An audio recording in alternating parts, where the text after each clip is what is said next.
早上好啊！看到没有，这么大一个野兔子！我的天！你好呀，兔兔！哇，它好可爱呀！一低头看那个兔，心情果然很好。这谁扔的易拉罐啊？真坏！哎呀呀呀，跑土呢，太可爱了！它不是在吃草，它是在舔盐巴吧Hello，大家好，我是小鸟。今天是青甘环线的第9天，我将从大柴旦开往芒崖，全程将近600公里，跨越整个柴达木盆地。早上出发，估计到了就晚上了，因为中间还得停一停。这一路上风景相对单一，就是黄色以至于后来我都审美疲劳了。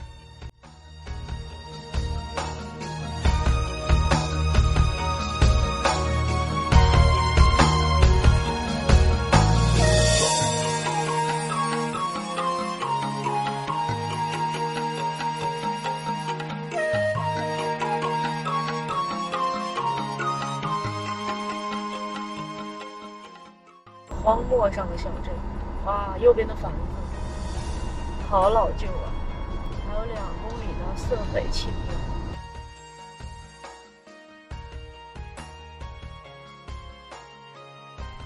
看到远处那一片雾蒙蒙了没？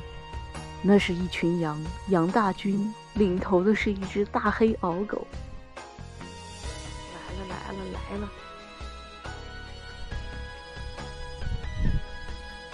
看到没？最后边那个黑的，哦，还有只白狗，2只呢！也不要过来，呵呵，太吓人了！一黑一白，2只狗。到俄布良雅丹的时候，我都没有停。一方面是因为审美疲劳，另一方面就是因为当天的风特别的大，我灰尘过敏，就想赶紧赶到目的地。这里就到了冷湖了，但是今天我先不进冷湖，拐弯去芒崖。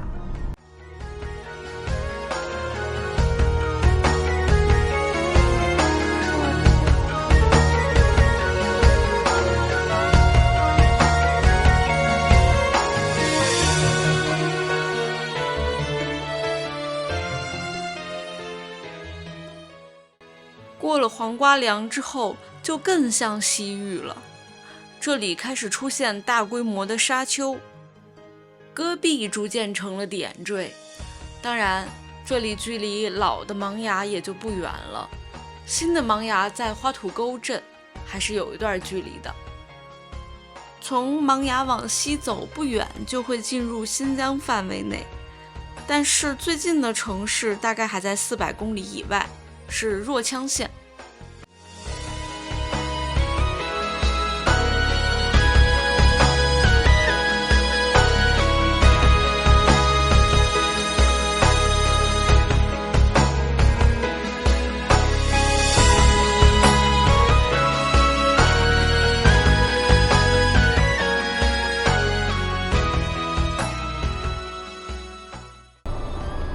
沟方向在修路，只能走这条大土路了。没办法，大路在修，只能走小破路了。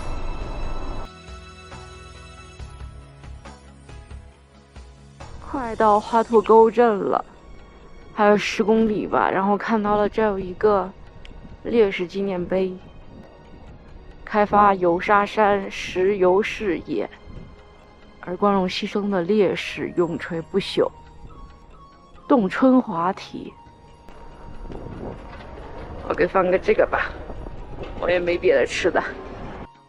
纪念碑的对边全都是油井，这是我长这么大第一次看到这么密集的油井。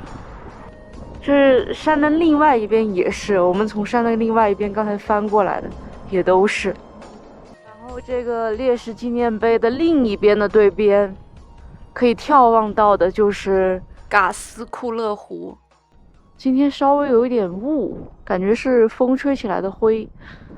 来看一下，这是在芒芽的住处花土沟镇，里边是卫生间，就这样一目了然。来看看这个小镇，新时代的石油小镇，所以满大街都能看到穿橘红色制服的人。荒漠上兴起的小镇大多是以石油开采为根基的，之后我们还能看到许多被废弃了的小镇。明天打算先去艾肯泉，然后再去芒芽翡翠湖。由于完全无法预知路况，所以也不知道能不能行程。今天我要早点回去休息了，赶了一天的路确实挺累的。拜拜。